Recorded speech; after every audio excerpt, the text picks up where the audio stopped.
এদিকে ঘুরে দাঁড়ান। এস মজুমদার কারোপ্র্যাকটিক কুমিল্লা বাংলাদেশ।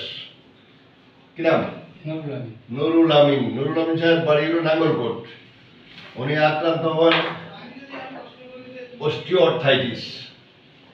ঠিক আক্রান্ত হওয়ার পরে হয়ে গেছে অস্টিওপোরোসিস। অস্টিওপোরোসিসের পরে ওনার হয়ে গেছে অ্যাঙ্কোলাইজিং স্পন্ডলাইটিস, হাড়ের সাথে হাড় জোড়া লাগা রোগ। তো উনি মোটামুটি বাংলাদেশে আর কাউকে বাকি রাখছেন মনে হয় দেখান নাই, যার নাই এরকম জায়গা একেবারেই কম আছে। সিটি স্ক্যান থেকে শুরু করি এমআরআই পর্যন্ত সবই করেছেন। ওনার ফাইল হলো লম্বা, অনেক বিশাল বড় ফাইল। ওনার দেখাতে থাকেন সবসময় বড় বড় হাসপাতালে, বড় বড় ডায়াগনস্টিক সেন্টারে, কিন্তু এখানে একজন ডাক্তার সাহেব এই সিটি স্ক্যানটা করেছে, করে বলছে যে অস্টিওপোরোসিস।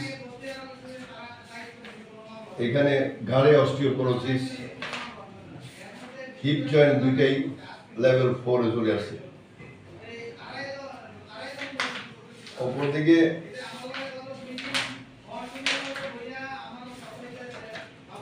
তিনি যান নাই মনে হয়, একটাও ছোট হাসপাতাল নাই, সব বড় বড় হাসপাতাল। উনি গেলেন পপুলারে গেলেন, তারপরে গেলেন কোথায় ডিপিসিআরপি শফিউল আলম প্রধান সাহেবের ওখানে গেলেন, ওইখানে চিকিৎসা নিলেন, ভর্তি ছিলেন সেখানে। কিন্তু উন্নতি হয়েছে? কোনো উন্নতি হয় নাই।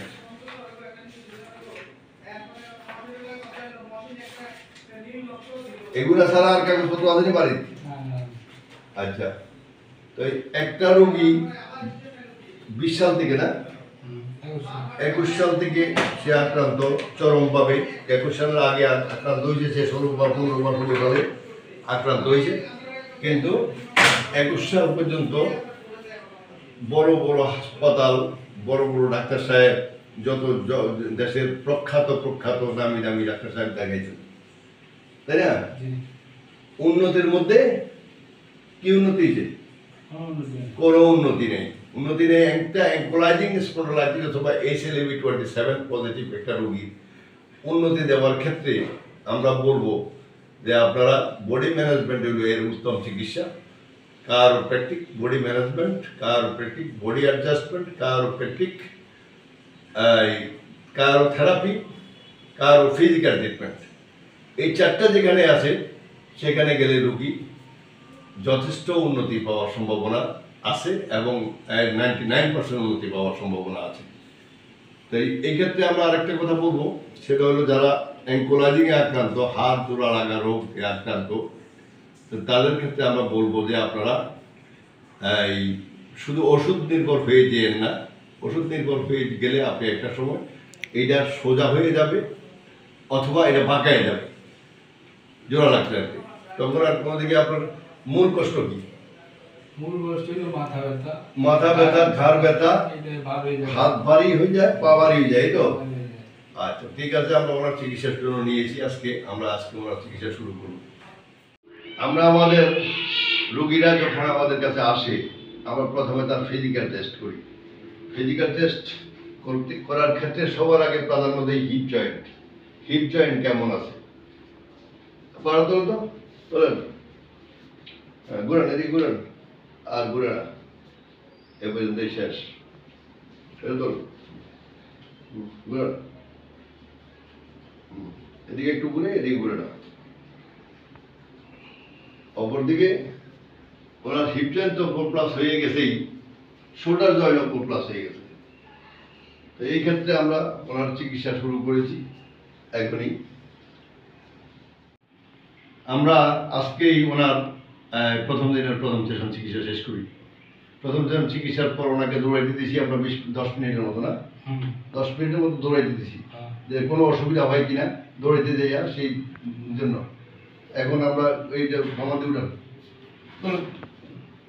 সোজা নামান, নিচে নামান, বারবার নামান,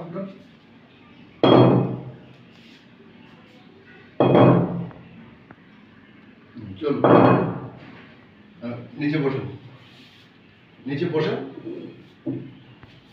একদম নিচে বসেন, একেবারে নিচে না, এইভাবে না, হাঁটুর উপর, হ্যাঁ হাঁটুর উপরে, পা গোড়ালি লাগান, গোড়ালি লাগান, হ্যাঁ লাগাই বসে নাই, কোনো কষ্ট না। হ্যাঁ উঠেন, হ্যাঁ নামাজের চিন্তা দেন তো,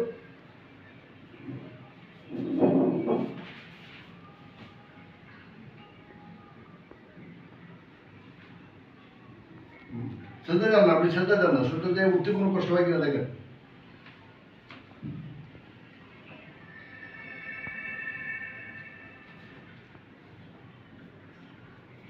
কোনো কষ্ট নাই, মোটামুটি ধরেন এখানে আজকে প্রথম দিনের যে সেশনে আমরা চিকিৎসা দিলাম, এই সেশনে আপনি কি কতটুকু উপকৃত হয়েছেন? মোটামুটি ভালো। ভালো বলতে কতদূর ভালো লাগে এখন? 70%। ওরে বাবা, বলে কি 70% হয় নাই, হয়েছে আর একটু কম, আরো কম হয়েছে, কিন্তু 70% এখন ভালো লাগছে, হঠাৎ অনেক ভালো হয়ে গেছে, তো এই কারণে অনেক 70% হয়ে গেছে বলতে রোগী।